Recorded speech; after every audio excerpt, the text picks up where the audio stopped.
ज्या इंजेक्शनवरून गोव्याच्या हॉस्पिटलमध्ये राडा झाला ते व्हिटॅमिन B12चं इंजेक्शन केव्हा घ्यायचं, इंजेक्शन चांगलं का टॅब्लेट्स, चला या व्हिडिओत सांगतो.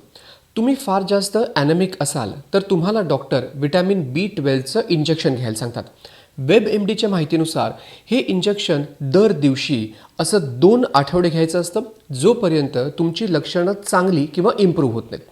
त्यानंतर डॉक्टर तुम्हाला व्हिटॅमिन B12च्या गोळ्या घेण्यास सांगू शकतात. जर तुमच्या शरीरात व्हिटॅमिन B12ची कमतरता ऑटो इम्यून डिसीज किंवा डाएटशी संबंधित नसलेल्या कारणांमुळे झाली असेल तर दर 2 ते 3 महिन्यांनी तुम्हाला हे इंजेक्शन आयुष्यभर घेण्याची शिफारस किंवा रेकमेंडेशन डॉक्टर करू शकतात. हे इंजेक्शन तुमच्या हाताच्या दंडावर किंवा मांडीवर स्नायूंमध्ये दिलं जातं. WebMDच्या माहितीनुसार डॉक्टर किंवा नर्स तुम्हाला हे इंजेक्शन कसं घ्यायचं हे देखील शिकवू शकतात. आता तुम्ही विचाराल की इंजेक्शनचे साईड इफेक्ट्स आहेत का? यामुळे फार सौम्य साईड इफेक्ट होऊ शकतात. पण तुमच्या अँकलला सूज झाली किंवा तुम्हाला श्वास घेण्यामध्ये अडथळा निर्माण झाला तर तुम्ही तात्काळ डॉक्टरांकडे गेलं पाहिजे. एक गोष्ट महत्त्वाची आहे, वेट लॉस किंवा वजन कमी करण्यासाठी हे इंजेक्शन घेण्याचा विचार करत असाल तर ह्याचा अजिबात फायदा होणार नाही. WebMDच्या माहितीनुसार शरीरात व्हिटॅमिन B12 योग्य प्रमाणात असेल तर हे इंजेक्शन एक्स्ट्रा एनर्जी आणि वेट लॉससाठी घेऊन काही फायदा होत नाही.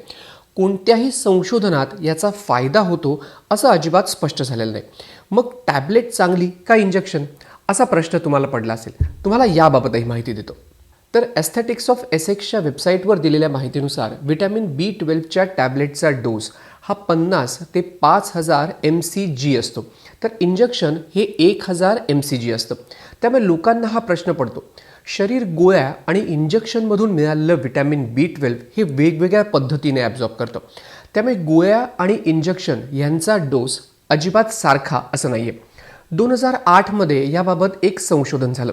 या संशोधनात समोर आलं की शरीर 1000 mcg B12चा ओरल डोसमधील फक्त 1.3% ॲब्झॉर्ब करतं, तर इंजेक्शनचा ॲब्झॉर्ब करण्याचा रेट हा 55 ते 97%. इंजेक्शन शरीरात चांगल्या पद्धतीने ॲब्झॉर्ब केले जातात कारण ते थेट स्नायूंमध्ये दिले जातात. याउलट गोळ्या डायजेस्टिव्ह सिस्टीममधनं जाऊन ॲब्झॉर्ब होत असल्या कारणामुळे त्यांचा ॲब्झॉर्प्शन रेट हा कमी आहे.